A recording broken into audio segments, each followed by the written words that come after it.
Hey guys, what's up and welcome back to my channel. So today we're talking about a murder case that is genuinely surreal. Now, multiple people have reached out to me in regards to this case because it is so baffling. Quick thing, I'm gonna try and insert videos of the murderer confessing and other creepy content of that sort. If it gets copyrighted and it's not in this video, check the description box and I'll link over there. So we're going to be talking about Virginia McCullough. Before I comment on anything, let me actually just talk about what occurred. Daughter murdered parents in cold blood and lived with bodies for years after hiding them in makeshift tombs. Virginia McCullough poisoned father John and fatally stabbed mother Lois before lying about their whereabouts and spending their money. So that's what we're in for today. A quote-unquote intelligent manipulator murdered her parents in cold blood and then hid them in makeshift tombs and lived alongside their bodies for 4 years. I don't want to pause this soon, but I'm gonna have to. 4 years is crazy. Forget the morals and ethics of this because we're well beyond that, I think. What does it do to your brain to be within a small distance of the people you murdered who aren't just people, but your parents? And they're like right there. At any given point when you're in the house, their cadavers are right there. I can't imagine what that does to the brain. Even if you're a sociopath, psychopath, whatever, it has to do something, right? Surely you can't be unaffected by that. Virginia McCullough, 36, poisoned her father, John McCullough, aged 70, with prescription medication and fatally stabbed her 71-year-old mother, Lois McCullough, shortly afterwards. She then lied about their whereabouts and spent their money. Judge Mr. Justice Johnson sentenced McCullough of Essex to life imprisonment with a minimum term of 36 years at Chelmsford Crown Court on Friday after she admitted to their murders between 17 and 20th of June 2019 at an earlier hearing in the same court. Richard Butcher, brother of Lois McCullough, said in a victim impact statement that his niece, the defendant, was very dangerous and what had happened undermined my faith in humanity. There's so many things I want to say about this. Well, first of all, this undermining your faith in humanity, I mean, understandably so, especially with someone that's blood-wise close to you. Obviously, I don't know how close they actually were, but the sole concept that someone is hiding in plain sight like that, especially, like I said, someone who's related to you, makes this 10 times worse. Hiding in plain sight, those cases I always think are heartbreaking because the answer is right there and you don't see it for whatever reason. In this case, the person's right there, the murderer's right there, and to make it all worse, you're related. Or you care about them and love them, or loved past tense. Aside from that, now I'm gonna put the video here. Oh, at least you caught the bad guy. It's fine.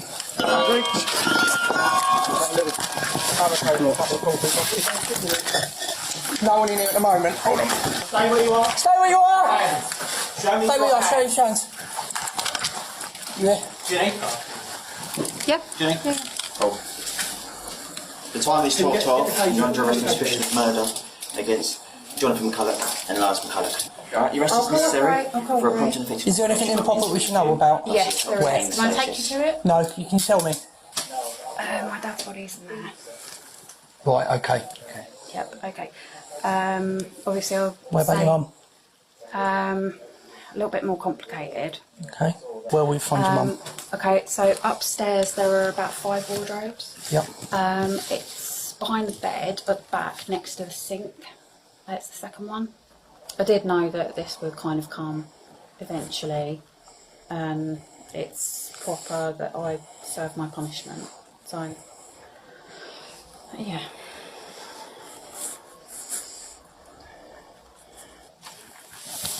Cheer up, at least you caught the bad guy. So, murder weapon is upstairs in the toilet room, kitchen knife, there's a hammer. I know, but I'm trying to help so you find everything. It's in the middle underneath the stairs. It will still have blood on it, it's rusted, but it will still have blood traces on it. This video was incredibly alarming to me. There are multiple things that happened in this video that I just got really, I'm getting goosebumps talking about it again because it really did creep me out. If there's one thing about killers that will always freak me the fuck out, is when they're blasé or nonchalant. Now, let me be very clear. There's sometimes when they're blasé and nonchalant where it really makes you want to beat the shit out of them because it's like they don't care about human life.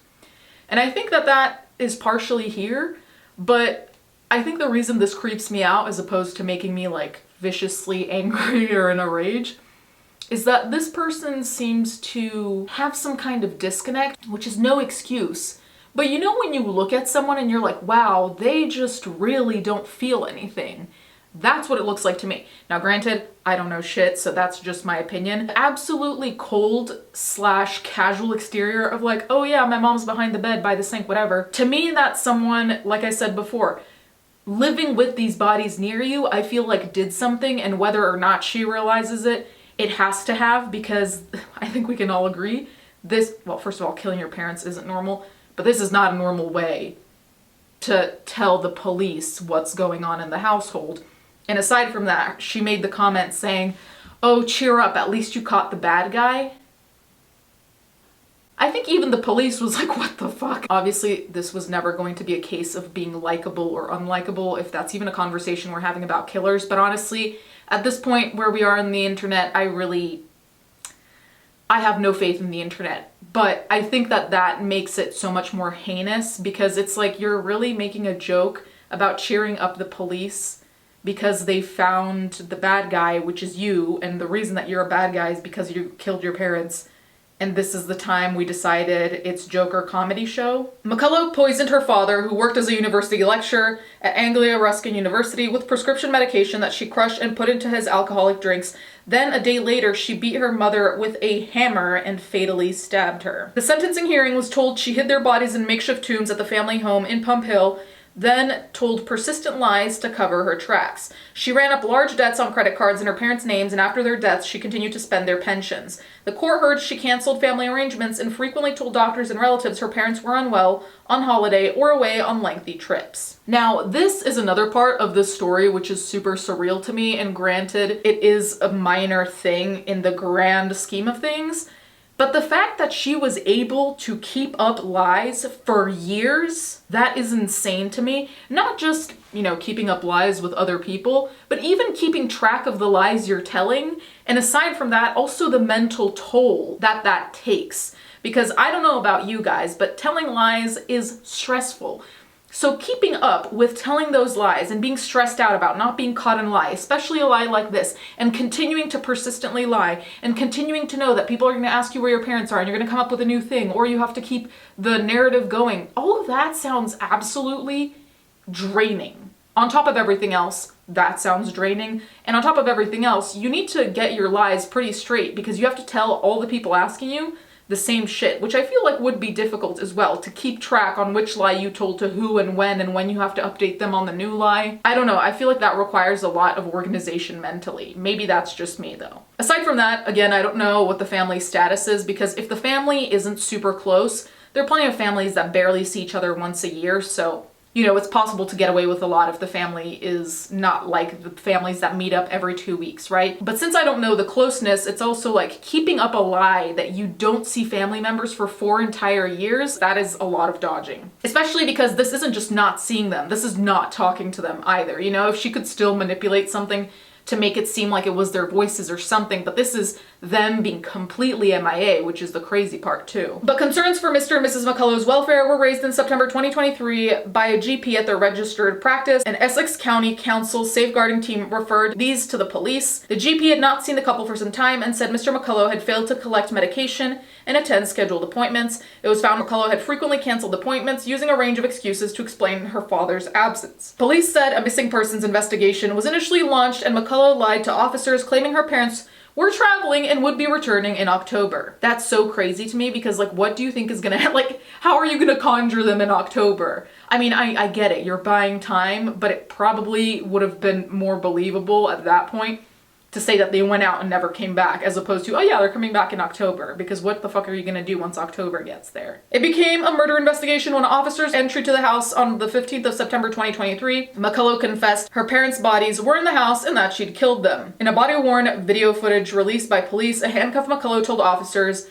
I did know that this would kind of come eventually. It's proper that I serve my punishment. So the way in which this was filmed, which you'll have seen if the video is in this video, she is acting like she's on The Office. And I really don't mean that in a ha-ha he-he way. Like, the way she's so casual about murder of her own parents is jaw-dropping. I watched the clip just over and over because I was like, this seems almost fake. You know, like, it seems so difficult to just see someone act so completely disconnected. She said she'd slipped something into her father's drink, then put his body under a bed on the ground floor and put her mother's body in the upstairs wardrobe. McCullough, having been arrested on suspicion of double murder, told an officer, "Cheer up, at least you've caught the bad guy." She added, "I know I don't seem 100% evil." Well, let's back up there, girly, because the video I saw, you could have convinced me because I don't know what's going on with you. I don't know what you look like, but the lights are on and there's no soul behind those eyes. Those eyes are soulless. You guys ever see those documentaries or even just like Shark Week and you see sharks' eyes and they just look dead?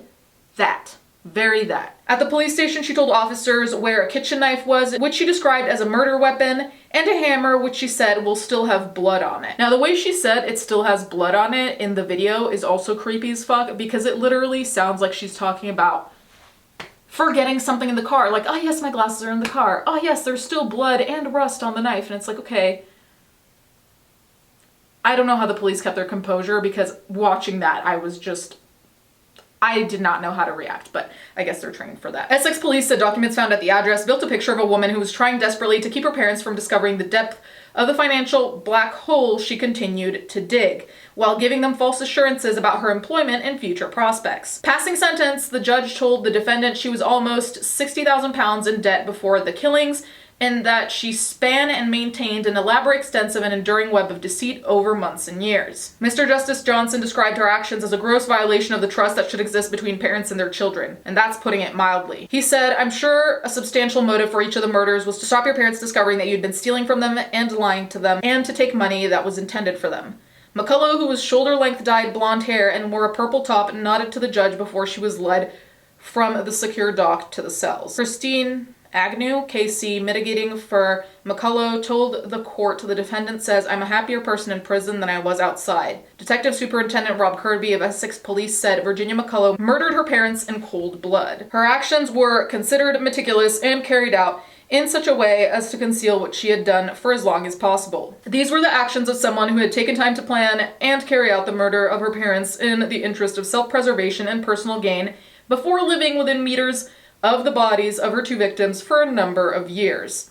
Throughout the course of our investigation, we've built a picture of the vast levels of deceit, betrayal, and fraud she engaged in. It was on a shocking and monumental scale. And that's really genuinely something I'd be interested in knowing more about, is how this really worked in a day-to-day basis. Because like I said, not all families are close or whatever, but it's hard for me to believe that aside from the doctor who noticed the missed appointments, that there was no one else in the parents' lives that they saw regularly enough for them to be already, you know, concerned after like a couple of weeks of not seeing them. You know what I mean? Was their lifestyle so, you know, full of travels and stuff that it was normal for them to be gone this long? Because otherwise it's like, it just seems crazy to me that there would be absolutely no one who would sound the alarm before them being gone for like 4 years. McCullough lied about almost every aspect of her life, maintaining a charade to deceive everyone close to her and clearly taking advantage of her parents' goodwill. She's an intelligent manipulator who chose to kill her parents callously without a thought for them or those who continue to suffer as a result of their loss. Nicola Rice, a specialist prosecutor for Crown Prosecution Service, said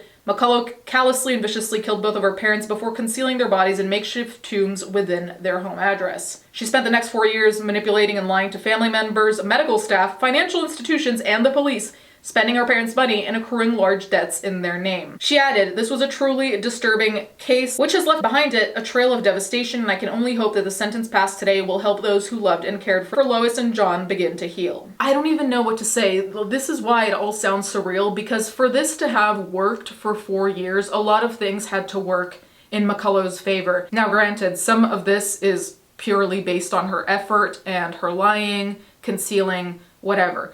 But a lot of this shit to me is also people's good faith, people's trust. Some of it I think is also just dumb luck, right? So it's crazy that for 4 years, basically she lived an alternate life. But I'd also want to know what life in that household was like. Because even she said that she's happier in prison than when she was at that house, which understandably, your dead parents are there, so yeah. Obviously, you're probably happier where your dead parents aren't because you're the murderer. But that being said, I just wonder how on a daily basis you go through that.